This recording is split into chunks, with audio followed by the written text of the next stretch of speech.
welcome to my Unit 5 Business Level Strategies presentation. This is week 9 of the spring semester, and my name is Dalton Mills. This is for strategic management. Let's get straight into it. Alright, so started off with strategic focus. The book talks about strategic focus, and I like to use this picture because it just shows how someone's focusing in on something through like a telescope almost. But strategic focus can be defined as when an organization is very clear about its mission and vision while also pursuing an articulated strategy to achieve them. So researchers generally agree that the successful organizations commonly put their minds on strategic focus. Strategic focus can be split into two different sections, starting with strategy as trade-offs and second as strategy as discipline. And we're going to hop straight into strategy as trade-offs. Alright, strategy as trade-offs. So I like to use this little balance scale as kind of like a representation of what a trade-off would look like. It's behind my head so you can't really see it, but you'll get the point here in a second. So to start off, like a trade-off can be seen as a situation where you got to choose between two things and give up one benefit to obtain the other. So like for example, if I had $15 to spend and could either spend it on lunch today or save it for a necklace that I've been wanting, I got to choose. So if I decide that I'll take the lunch today, then I'd be trading off the $15 for the necklace that I would be wanting to save for. So in this book, the author states that Michael Porter has 3 different strategies that can be used on their own or even together to create a defendable position and outperform competitors. These strategies include overall cost leadership, differentiation, and focus on a particular market niche, which can also be seen as scope. Overall cost leadership is a strategy where a firm's competitive advantage is based on the idea that they can develop, manufacture, and distribute products more efficiently than competitors can. So a good example here would be Walmart. They kind of have their whole supply chain and everything kind of under their own control. They can develop their own products, manufacture their own things, all of that under the bus. So Walmart's a great example of cost leadership here. Differentiation, this is a strategy where competitive advantage is based on like the superiority of products and services. This superiority can be derived from things like low costs, customer service, product quality, and uniqueness. A good example of here is Harley Davidson. I like to include this one because you can think about how Harley Davidson has 1,000 different bikes, but each bike is different. Like not every one is the exact same. They each have their different specific attributes and maybe customer customization specifics. That's why I like to use Harley Davidson as a good example for differentiation. Focus on a particular market niche, also called scope. This strategy is where a firm defines its target market either widely or narrowly and meets the specialized needs of its customers within the market. Alright, moving on to the 4 generic competitive strategies that the book talks about. Positioning a company as either a wide scope or a narrow scope and a low cost strategy or a differentiation strategy, the company will fall into one of the 4 generic competitive strategies. So these strategies include cost leadership, cost focus, differentiation, and focus differentiation. So cost leadership strategy, this strategy aims to be the lowest cost producer within the industry, so uses price as its main competitive advantage.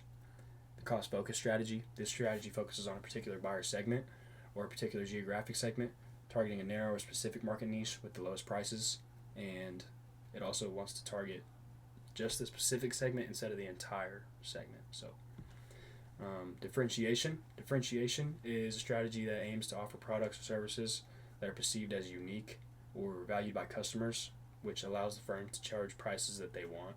So that's how differentiation works. Focus differentiation strategy, this strategy aims to target a narrow market segment with unique product attributes.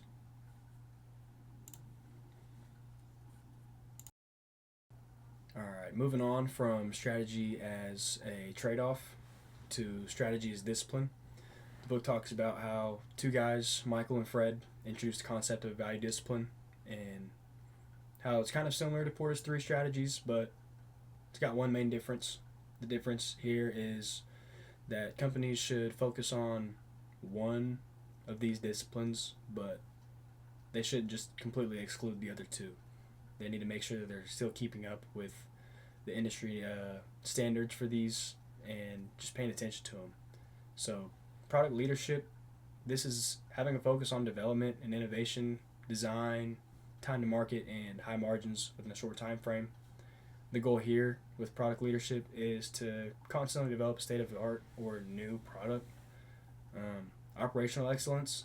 This discipline focuses on superb operations and execution, often by providing good quality at a low price, efficiency, streamlined operations, supply chain management, and high volume. So essentially means like delivering products at the best price with the least amount of inconvenience. Customer intimacy. This discipline focuses on excelling customer attention and customer service through customer relationship management, delivering products on time, exceeding customer expectations, and reliability. The goal here is to tailor products to meet specific needs to niche customers within a more narrow market. These disciplines, a firm should only focus on one to perfect, but they should still keep the other two in mind and meet the industry standards, like I said before. All right, moving on. The chapter ends with this topic of generating advantage.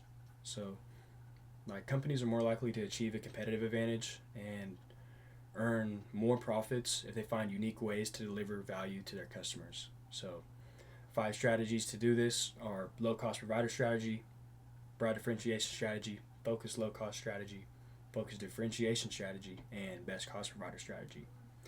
So, low cost provider strategy, this kind of aims to achieve like a lower cost than the competition and attract a broad segment of customers by underpricing their rivals.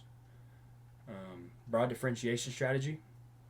This strategy aims to differentiate the firm's product or service from competition in a way that attracts a more broad segment of buyers. Focused low cost strategy. This strategy aims to focus on a narrow buyer segment and outperform rivals by having lower costs, and this in turn means like serving a more niche buyer at a better cost. Focused differentiation strategy. This strategy aims to focus on a narrow buyer segment and outperform the competition by offering unique or customized attributes that are better than the competition. And best cost provider strategy.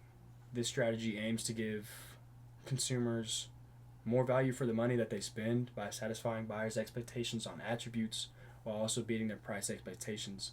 So this strategy is kind of like a strategy, it's like a hybrid between low cost provider strategy and the differentiation strategy.